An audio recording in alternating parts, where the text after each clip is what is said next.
사기당한 사람 계속 사기당하고 그냥 같은 실수를 계속 한다 이 말이잖아요.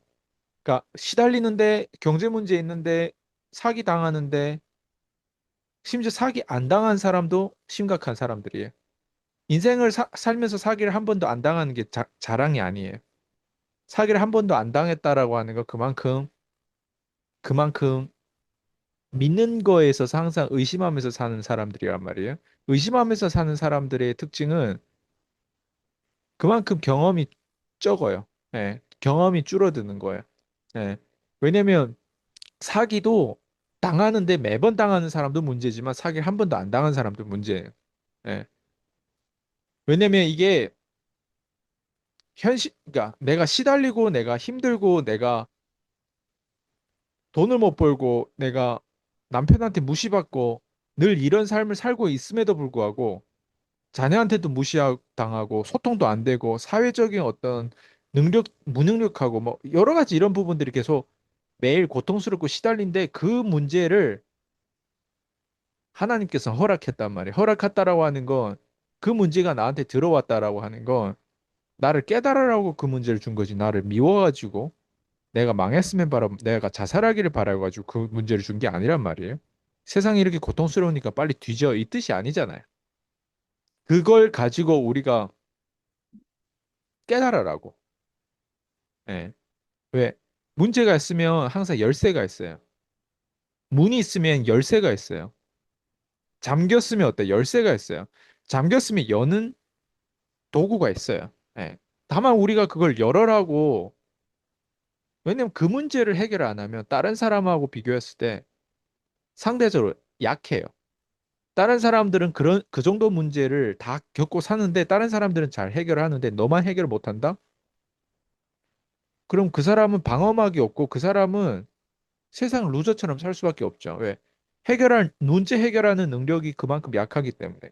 그리고 그게 우리도 항생제를 계속 맞으면 이게 안에서 그게 생기잖아요. 그 항생제를 매번 맞을 때마다 항체가 그 안에서 생기는 그것 때문에 더 센 항생제를 맞고 나중에는 그게 효과도 없을 거예요. 그걸 뭐라고 하냐? 그게 뭐 안에 그게 생긴잖아요. 그죠? 면역이 생겨서? 예. 그러니까 그것처럼 우리 인간은 그렇게 디자인되어 있는데 시달린다라고 하는 그 시달림이 문제를 해결하기 위한 그 시달림인데 그 시달림에서 우리가 문제를 해결을 못하면 그 다음 단계가 없다는 거예요, 게임에. 우리가 게임도 이 게임에서 이 레벨 4에서 레벨 5로 가려면 레벨 4가 엄청 어려워요. 레벨 3에서 레벨 4 왔을 때만큼 더 어렵거나 그 이상 어려워요. 우리 인생은 계속 레벨 업을 해야 되는 거예요. 근데 레벨 4에서 레벨 5 가려면 시달려야 되고 레벨 5에서 레벨 6 가려면 인생은 끝이 없이 시달리는데 그 끝이 없이 시달리는데 그 시달림 속에서 계속 내가 깨달았고 새로운 걸 배워가고 새로운 경험을 하냐 아니면 시달려가지고 그냥 그 자리에 있냐 그 차이인 것 같아요. 그래서 돈 벌어본 사람들은 그 레벨업이 된 사람들이고 돈 못 벌어본 사람들은 그 밑에 있는 레벨이에요. 돈 못 번 사람하고 돈 번 사람들을 소통해 보면요. 돈 번 사람들이 좀 더 상식적이에요. 돈을 못 번 사람들은 상식적이지 않고 현실 감각이 떨어져요.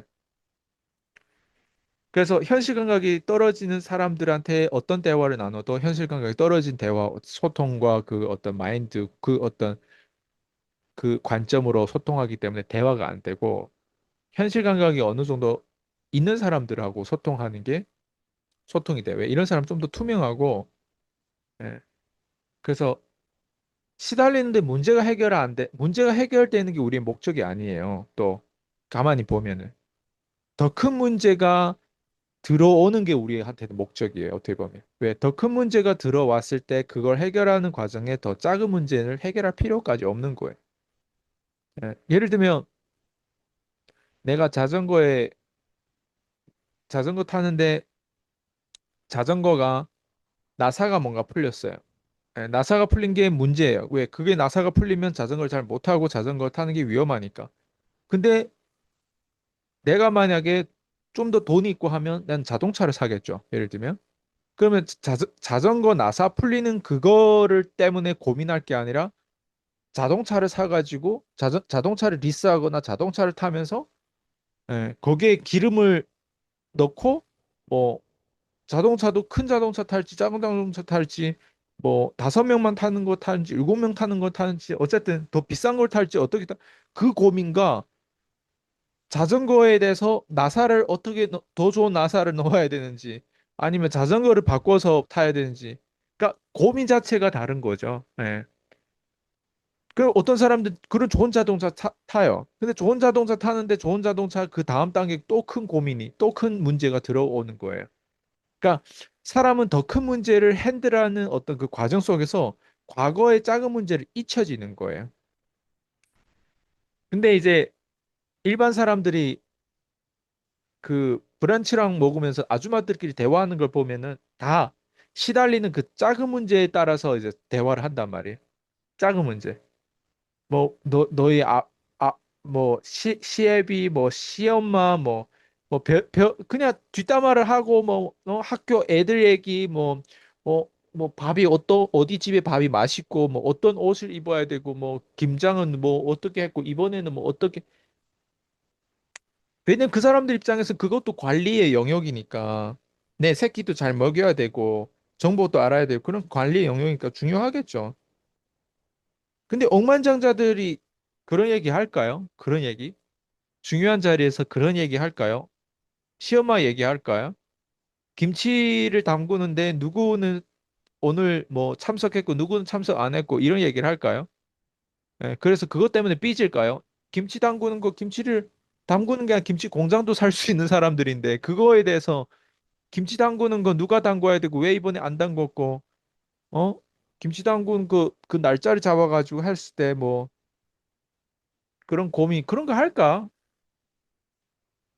김치 공장을 내가 운영했을 때 고용자들이라든가 이런 사람들이 말을 잘 듣고 뭐 어쨌든 일을 임금을 잘 주고 뭐 어쨌든 이런 그 사람도 고민하겠죠.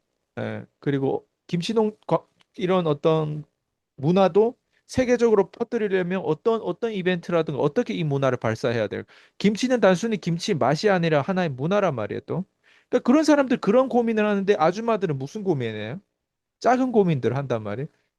근데 작은 고민이 문제 해결되냐? 김치 담그는데 인력이 모자래. 근데 인력을 동원했어. 그럼 문제 해결했어. 그 문제 해결한다고 해가지고 없을까 문제? 문제는 계속 있죠. 억만장자들한테도 문제 있고 그냥 브런치 먹으면서 수다 떠는 아줌마들한테도 문제가 있을 것이고 초등생들한테 물어봐봐요. 너 고민 있냐고 물어봐봐요. 다 고민 있다고 할 거예요. 근데 이제 시달리면서 그러니까 질문 자체가 시달리면서 어떻게 이게 왜 문제 해결이 안 될까가 아니라 시달리면서 그 깨달음을 줘가지고 결국에는 문제 해결하는 게 포인트가 아니라 더 큰 문제에 내가 시달리는 게 포인트라는 거예요. 더 큰 문제에 시달리게 되면 더 큰 관점이 들어오고 거기에 필요한 어떤 고민을 하기 때문에 창의력을 발휘하기 때문에 기존의 작은 문제는 해결이 되어지는 거예요.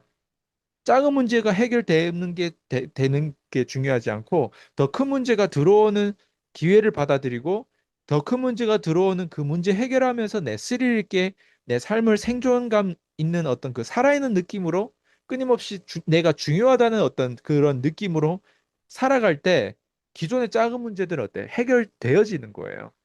그래서 작은 문제에 내가 시달리고 있는데 그걸 해결하는데 애쓰고 돈 쓰고 시간 쓰고 고민하는 게 아니라 어떻게 하면 내가 더 큰 문제가 들어와서 그 더 큰 문제를 가지고 어차피 시달릴 거면 더 큰 문제에 시달리는 거고 그리고 억만장자들도 시달릴 것이고 백만장자도 시달릴 것이고 초딩생들도 시달릴 것이고 그러니까 시달리는 게 우리의 삶의 어떤 베이스인데 거기서 왜 문제 해결하냐 이거야. 문제 해결은 되어지는 쪽으로 가고 더 큰 문제를 내가 생각이 작으면 답이 안 보이는 거예요. 그리고 실제로 이렇게 대답해 주는 사람도 없을 거예요. 문제가 있으면 그 문제를 해결하는데 어때? 아줌마들끼리 왜 소통하는지 알아요? 아줌마들끼리 서로 문제를 해결해 주려고 해요. 아줌마들끼리. 왜? 그게 공동체니까. 한번 아줌마 모임을 한번 내가 나가보진 않았지만 한번 나가보세요. 애들끼리도 한번 어떻게 대화하는지 봐보세요. 초등생들이 어떻게 대화하는지 한번 보세요. 내가 오늘 아, 골키퍼인데 장갑을 안 가져왔다 하면, 내가 빌려줄게. 내가 저 옆집, 옆에 그 친구한테 내가 한번 빌려올게 하면서 지들끼리 문제 해결하는 거예요. 근데 골키퍼 장갑이 없는 게 그게 인생의 문제가, 그 문제가 시달리고 그걸 장갑을 안 가져와가지고 오늘, 시합하는데, 좆되는 거 아니야? 걔네 입장에서 그렇게 생각할 거 아니에요. 원래는 가져오기로 했는데 못 가져왔어. 그리고 집으로 가려면, 시간이 안 되고. 근데 어때? 마침 그걸 해결해. 그리고 심지어 맨손으로도 어 골키퍼를 할 수 있어. 골키퍼. 그죠? 걔네 입장에서 그게 제일 큰 문제겠지. 내 남자친구가 오늘 헤어지자고 했어. 걔네 입장에서 그게 제일 큰 문제겠지. 근데 그런 문제에 시달리는 것보다 더 큰 문제에 시달리는 쪽으로 생각을 누가 하고 누가 그렇게 피드백을 줘요. 근데 지들끼리는 그렇게 피드백 줘요. 친구들끼리 남자친구 헤어졌다고 하면 나와. 같이 술 마시고 막 너, 더 좋은 남자 만날 수 있어. 막 이러면서 막 조언을 깐단 말이에요. 예. 근데 피드백 주고 받고 하는 사람들의 그 끼리끼리 모인다고 그러니까 답이 없는 거예요. 근데 이 영상 봤을 때 어떻게 보면 제가 하는 얘기가 굉장히 지극히 현실적인 얘기를 하는 거예요. 멋있는 얘기 아니란 말이에요. 현실적인 얘기예요. 시달리면 거기에 대한 대안책이 중요한 게 아니라 더 큰 시달림이 들어오면 기존의 시달림에 대한 해결은 자연스럽게 해결되어지는구나. 대부분 사람들 자기 문제가 제일 크다고 생각, 초딩생도 그렇고, 이제 갓 연애를 한 사람들도 그렇고, 자기 문제가 제일 크다고 생각할 거예요. 그것 때문에 막 자살하고 싶을 거예요. 근데 세상에 그보다 더 큰 문제를 겪고 있는 사람들의 생각이라든가, 그리고 그걸 어떻게 해결해가지고 얼마나 행복하게 잘 살고 있는 사람들의 어떤 그런 스토리를 한번 그 위기에서 어떻게 기회를 만들었는데 그런 스토리를 그 사람들은 들어, 들어볼 수 있는 여유가 없는 거죠. 왜 자기 거 너무 시달리다 보니까. 그래서 피드백 받을 때 누구한테서 피드백 받냐가 되게 중요해요. 그래서 엄마가 똑똑해야 아이한테 피드백을 잘 줄 수가 있어요. 엄마가 똑똑하지 않으면 아이들끼리 주는 피드백보다 더 못한 피드백을 줘요. 그래서 엄마를 무시하고 아빠를 무시하고 부모를 무시하는 거예요.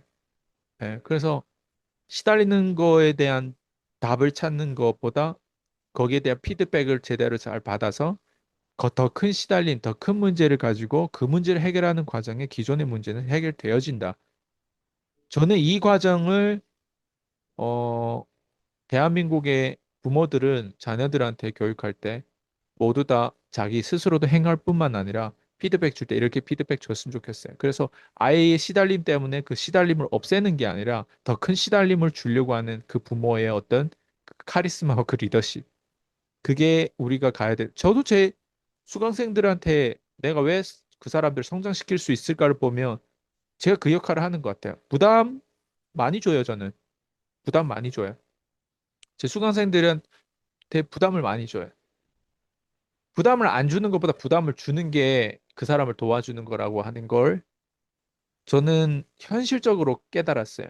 이게 사람을 말로 해서 말을 안 듣는구나. 그렇기 때문에 부담을 줘야 되는 거예요. 부담이라고 하는 건 푸시죠. 근데 저보다 더 센 부담을 주는 사람이 있어요. 그게 사람이 아닐 수 있어. 예를 들면 그 사람이 빚을 졌어요. 한 달에 몇백만 원씩 이자 비용만 몇백만 원씩 물어야 돼. 계속 빚쟁이들 나와서 막 뭔가 도촉하고 막 그래요. 그러면 그 사람 입장에서 그게 부담이란 말이에요. 근데 아이스강이 주는 부담이 있어요. 그 아이스강이 부담보다 그 부담이 더 세면 제 말이 안 들어가는 거예요.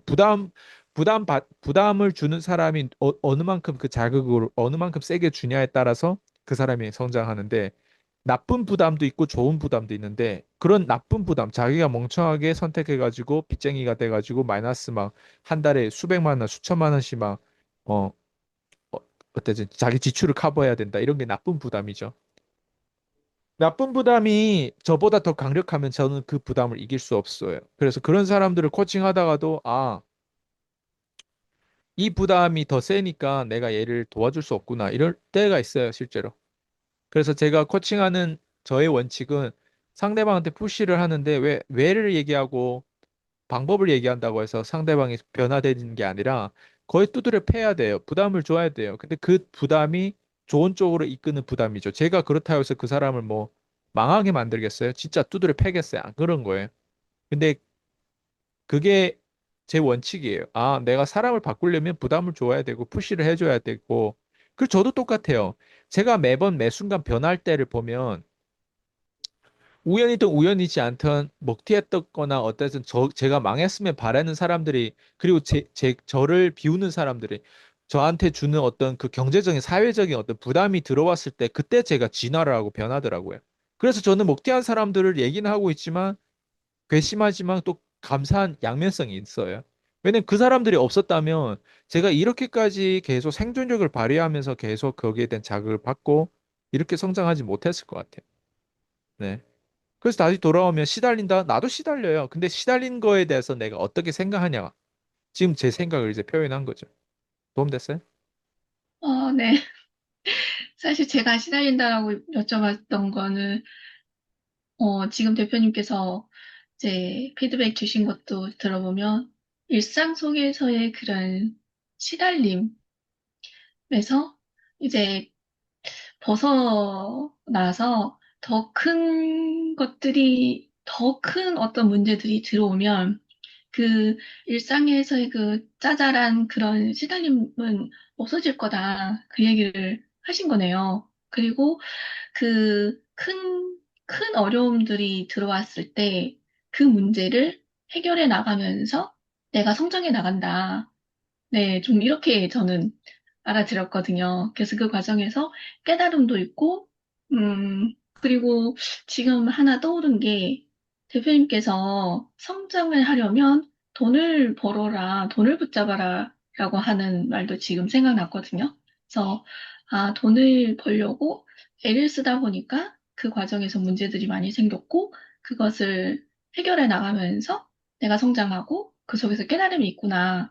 이런 것들이 좀 오늘, 네, 한 번 더 깨달아지는 것 같아요. 네.